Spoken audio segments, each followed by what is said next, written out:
It's almost 20 years ago now that I found myself living in a set of life conditions that could be described as depressing, despairing, and miserable, entrenched in unhealthy attachments to certain substances and a consciousness, a way of being that see me pushed to the limits of my human resources, isolated, alone, often lonely. They are different things, of course. And as a result of attempts to move out of my home, my domicile at the time, in order to access forms of support offered within the social care infrastructure of the country that I'm born in, these were substance misuse services and social care practitioners, counsellors, general practitioner services, GPs, doctors, and so on, clinicians. I found myself on any given day in a recovery community that saw my experience as they'd seen their own experiences of similar circumstances as being a form of a kind of soul sickness, or what they would have called a spiritual sickness, or an emotional incongruence, the very lostness of the human condition, marginalised not only by our community, family, and worldview, that of it being a moral complaint, but being marginalised in my own life, in my own mind, away from any kind of emotional intelligence or emotional sobriety or healthy living, even just pure, basic, functional, healthy living. And in this community, there were certain practices suggested, offered, utilised in order to modify from the current predicament and elevate my emotional, my mental, and my physical plane to a healthier space with which to newly live life, to have a new life and a new way of life and a set of tools. And so after some difficulty in adapting to these based on leaving that community each day, because access to this community was available every day, to return to the same home with the same set of circumstances, the same mind, the same emotional blockages, that I was unable to move beyond my living conditions. I needed to be placed in an environment where I could be safe for a little while from myself, from others, and from access to the usual patterns of behaviour and the usual attachments that I held that had at first helped me survive the very circumstances that ultimately they perpetuated, which is the nature of addiction, which is a more modern word for the word attachment, of course. And I had many unhealthy attachments: substances, food, attitudes, images of and towards myself, and patterns that I was trapped in, birthed in childhood and teenagehood, which facilitated me looking out of these very senses that you see: eyes, ears, nose, throat, feeling body, seeing the world just the same as I did as a child. So there it was. And I think I was about 36 when I first began to access this so-called spiritual community. And what I encountered were people that had transcended circumstances not only similar to mine, but those which I perceived at least to be far worse than mine, of course. Suffering, pain, depression is all relative. My missed bus, the upset from missing a bus to me, is the parental or spousal abuse of another. How we interpret, how we perceive that which we deem ourselves to be going through, the difficulty we see ourselves as going through, is absolutely relative, according to each individual's existential and subjective view of the world based on all prior conditioning that precedes their perception in the moment of how they see those events. Very therapeutic, clinical way of looking at things. So in these communities, I heard certain language. I heard words like meditation, I heard words like detoxification, I heard words like spiritual, I heard words like practice, and I heard people from backgrounds similar to mine, or people who'd had stories more difficult than mine, very articulately expressing themselves, expressing an emotional congruence and emotional intelligence, insights that were attractive to me. They seemed attractive to me. And I wanted what they had. I wanted that capacity to know myself, to understand my story, to reflect back, to take account for myself, to hold myself responsible. These items, which were to me at that time anathema, they were terrifying notions. The idea that I could look at, feel, explore, understand and move beyond my own story was the very simple idea in and of itself, in completion, that kept me stuck in this same perception of events and my beliefs about them. And here it's really fundamental to understand that it is belief that needs to be challenged in such circumstances. Depression is a set of belief systems about ourselves and about events current or previous, in which we're unable to perceive an alternative to the present way of understanding them. That is the very definition of suffering, is unable to perceive an alternative to the present way. That's not to say that physical discomfort in the body, mental discomfort, emotional discomfort, and even a sense of incongruence around spiritual, if you like, discomfort. We just don't understand what we're going through. Is anything but difficult or challenging or unreal. But perhaps consider the idea then that escape from such a set of circumstances or a way of perceiving ourselves and our place in the world. We need to have our beliefs about that challenge, and this is how it really worked. Put in a safe space and by the help of peers and like-mindedness, having my beliefs about myself and my story, my place in the events and the harm that I'd caused and the harm that was caused, caused every single one of those beliefs offered in a loving and direct way, challenges to those beliefs or external perceptions of myself and my place in events. Having those challenged gave rise to the idea that I could at least consider the idea that I may just be wrong. There's a Quaker aphorism there. Always consider, spend time in consideration on any subject that we may be wrong. Is it possible that I might be wrong?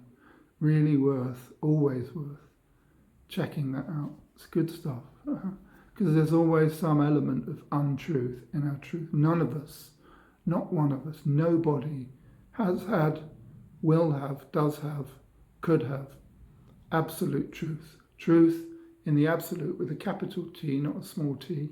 Don't know if that's the right way around on a camera. Isn't available in subjectivity. So my personal or egoic or self-concept of truth, that's my truth and I'm sticking to it. Isn't absolute truth, total truth. Total truth is like mathematics or like commonalities amongst people. Human beings are generally always, maybe not generally, are always shaped in this type of body. We always have a face like this. We are of a species in amongst all other species. We are an animal shaped in this kind of body. We're not some separate creature from all other creatures. We are consciousness in which a bodily shaped idea of matter or the body and a notion of mind that we've created, an idea within an idea, which is what a mind is. is a commonality, is an absolute truth. And it's good to look for absolute truth. It's good to have a perception on relative truth, that it doesn't contain total truth, but may contain some that is helpful in learning and growing and changing and holding ourselves accountable. And yet further still, that relatives and absolutes are worth exploring. So in this community, I'm having my beliefs about myself challenged, my beliefs about my story challenged, and the impact of my attitudes and behaviours and belief systems on the people around me that I encountered, and about significant events in life, like the loss of, it was always with loss with me. I would introvert severely around loss, whether it was friends that had passed away, animals that I'd brought into my life and shared my life with that had passed away, and all reflected back on the loss of a mother as a child. So there was a root cause, and there was a deep, deep chasm of trauma in childhood that drove the following behaviours and the following attitudes. Having all of that challenged, and then being open-minded about and beginning the tentative practice of recovery principles like meditation, like prayer, like journaling, and like being in community around others that thought differently and felt differently and brought up different stuff in me, enabled me to begin to become okay with at least difference and otherness and community, and the way in which we are distinct sets of conditioned animals, all walking a similar path and all walking in the same sunlight.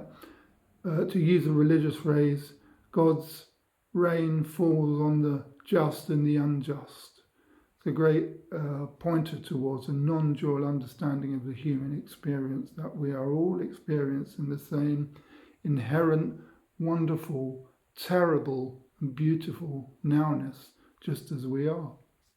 We're all walking the same path. There aren't really borders, and there aren't really immigrants. There's just family. There aren't even, for me, species. There is just life, and life abundantly, and we all share in it. And politically speaking, economically speaking, we all share inequally. Is that a word? Inequally in it. It is all shared out unequally. There we are. And one of the great things I learnt, which is something you just saw, which is the capacity to make a mistake and smile at myself as a result of it, which was a terrifying thing. The shame that used to come up, the lack of esteem, the lack of worth that used to come up as a result of a simple error, especially one that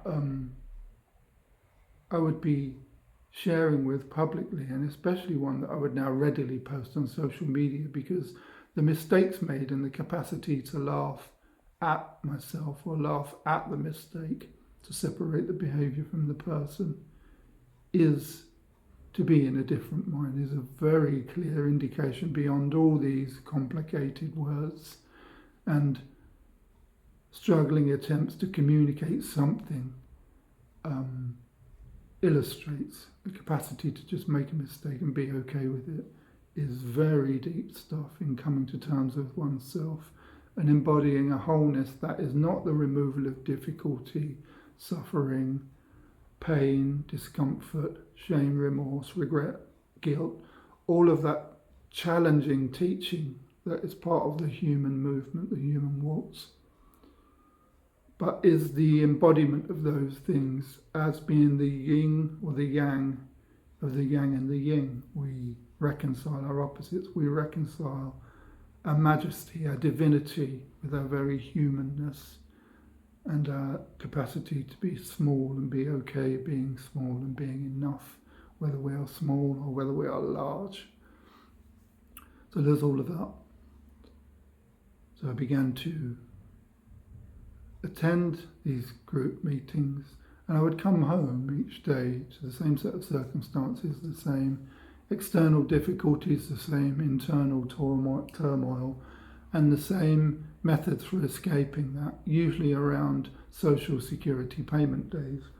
I would embark on the big escape, at least for a few hours that day, and then I would be back in the usual motion of things, back in the despair, exacerbated further still by the descent from the tools that I'd used on that day, whilst at home alone or with one or two other cohorts, to escape the reality of what we'd become as a result of using unhealthy tools, to escape the reality of what we'd become because we'd been using tools that were unhealthy to escape the reality of what we'd become. Such is the cycle and the patterns of addictions to external things as a means of feeling temporary fluid states of the absence of the thinker, the absence of thinking, at least to some degree, and the absence of the self-concept that felt so destroyed, and the absence of the patterns of the past, and the despairing view of the future created over a life story and attachment to a personality addiction that led it all, in which the external attachments, the drugs and the food and the people, places and things that were destructive to me, for any of us that are attached in such a way, that fed the whole thing. That seemed to be the only identity. And the spiritual world, the emotionally intelligent world, the emotionally sober world, is the movement into and the embodiment thereof and thereafter of a world beyond the simple story, a world before the self-concept, a world of emptiness and spaciousness and fullness. That's emptiness with a capital E, a radically okay sense of our own being without thought narrative and emotional responses, or without the emotional responses triggered by a thought narrative in the circle and not the list. That is the emotional and mental plane. So that we are open and not closed to everything that we experience, from the minor incident or the misperceived word of another or the set of circumstances or the enormity of a health scare or the difficulty or the loss of another person that mattered dearly to us. And we are not frightened by any of it. We do not covet these things, but we are okay with them when they come. We at least know the path. Do apologise for the massive truck that's just pulled up outside my apartment. But that's okay. That's a minor undertaking. I'm just going to take a look what that is. Oh, it's the kindness of the dustmen as they come to take away my recycling and my waste disposal. I'm going to edit here, which I don't normally do.